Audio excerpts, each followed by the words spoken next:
Hi friends, ಎಲ್ರಿಗೂ ನಮಸ್ಕಾರ. ಭಾರತೀಯ ಚಿತ್ರರಂಗ ಕಂಡ ಪ್ರತಿಭಾವಂತ ಸುಂದರ ನಟಿಯರಲ್ಲಿ ಶ್ರೀದೇವಿ ಅಗ್ರಗಣ್ಯರು. ಚಿಕ್ಕ ವಯಸ್ಸಿಗೆ ಚಿತ್ರರಂಗಕ್ಕೆ ಕಾಲಿಟ್ಟ ಇವರು ದಕ್ಷಿಣ ಭಾರತದ ಚಿತ್ರರಂಗದಿಂದ ಬಾಲಿವುಡ್ವರೆಗೂ ದಶಕಗಳ ಕಾಲ ಲೇಡಿ ಸೂಪರ್ ಸ್ಟಾರ್ ಆಗಿ ಮೆರೆದಿದ್ದಾರೆ ಮತ್ತು ಆಳಿದ್ದಾರೆ. ಇವರ ಸಾವಿನ ಕಾರಣ ಏನು ಎಂದು ಇನ್ನೂ ಕೆಲವರಿಗೆ ತಿಳಿದುಕೊಳ್ಳುವ ಕುತೂಹಲ ಇದೆ.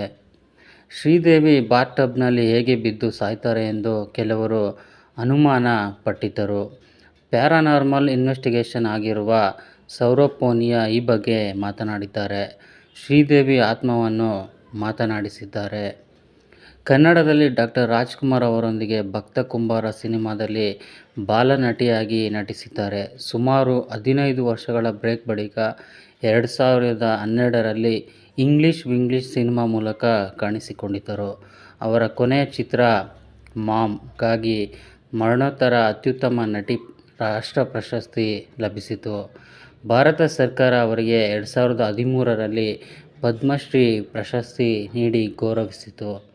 ಶ್ರೀದೇವಿ ಅವರು ಚಿತ್ರ ನಿರ್ಮಾಪಕ ಬೋನಿ ಕಪೂರ್ ಜೊತೆ ಮದುವೆಯಾದರು. ಇವರಿಗೆ ಜಾನ್ವಿ ಕಪೂರ್ ಮತ್ತು ಖುಷಿ ಕಪೂರ್ ಎಂಬ ಮಕ್ಕಳಿದ್ದಾರೆ. ಶ್ರೀದೇವಿ ಅವರು ಬೋನಿ ಕಪೂರ್ ಸಂಬಂಧಿಕರಾದ ಮೋಹಿತ್ ಮಾರ್ವಾ ಮದುವೆಯಲ್ಲಿ ಭಾಗವಹಿಸಲು ದುಬೈಗೆ ಹೋಗಿದ್ದರು. ಬಾತ್ ಟಬ್ನಲ್ಲಿ ಮೃತ ಸ್ಥಿತಿಯಲ್ಲಿ ಪತ್ತೆಯಾದರು. ದುಬೈ ಪೊಲೀಸರು ಮರಣೋತ್ತರ ಪರೀಕ್ಷೆ ಮಾಡಿದ ಬಳಿಕ ಶ್ರೀದೇವಿ ಅವರು ಬಾತ್ ಟಬ್ನಲ್ಲಿ ಪ್ರಜ್ಞೆ ತಪ್ಪಿ ಬಿದ್ದಿದ್ದರಿಂದ ನೀರಿನಲ್ಲಿ ಮುಳುಗಿ ಸಾವನ್ನಪ್ಪಿದ್ದಾರೆ ಎಂದು ಹೇಳಿದ್ದಾರೆ. ಇನ್ನು ಅವರ ದೇಹದಲ್ಲಿ ಮದ್ಯದ ಅಂಶವೂ ಇತ್ತಂತೆ. ಆರಂಭದಲ್ಲಿ ನಾನು ತನಿಖೆ ಮಾಡಿದಾಗ ಶ್ರೀದೇವಿ ಆತ್ಮ ಏನೂ ಹೇಳಲಿಲ್ಲ. ಪದೇ ಪದೇ ಕೇಳಿದೆ.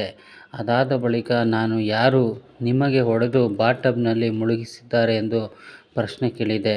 ಆಗ ಅವರ ಆತ್ಮ ಬೋನಿ ಕಪೂರ್ ಎಂದು ಸ್ಪಷ್ಟವಾಗಿ ಹೇಳಿದೆ. ನಾನು ಇದನ್ನೆಲ್ಲ ಹೇಳಿದರೆ ಯಾರೂ ನಂಬೋದಿಲ್ಲ. ನನ್ನ ಬಳಿ ಆಡಿಯೋ ರೆಕಾರ್ಡ್ ಕೂಡ ಇದೆ ಎಂದು ಹೇಳಿದ್ದಾರೆ.